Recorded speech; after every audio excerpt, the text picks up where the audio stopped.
ওটা দেওয়া যাবে না। আর ওই যে ওইটা কি অবস্থা?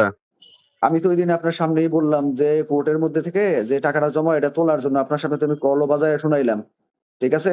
যে ওইটা না হইলে তো তাহলে আপনাকে আমি 2 লাখ টাকাও দিতে পারব না। কারণ আমার কাছে তো টাকা নাই রে ভাই। আর পাশাপাশি হচ্ছে আমার কোনো ইনকাম সোর্স ও নাই। এখানে এই আপনাদের আপনার লাইন বের করা হবে, ঠিক আছে, লাইন বেরোবে, ওটা ব্যাপার না।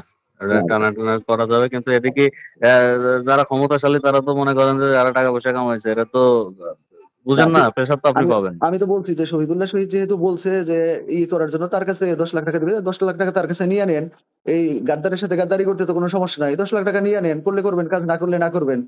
সে মাত্র গেছে হ্যাঁ, কয়েকদিন আগে বাহিনীর পিটনি খাইয়া। এখন আবার যদি সে মনে করে যে না ঢাকায় তার ফিরতেই হবে। এই ৬ মাসের মধ্যেই আবার বা ৭ মাসের মধ্যেই তার আবার না ফিরতে হবে। সমস্যা নাই। আপনি ভাই, আপনার সাথে যে কথা হয়েছে নির্জন ভাই, ওটা আপনি করেন, তাহলে হবে না। তাহলে ওটা হচ্ছে কবে, কালকে নাকি?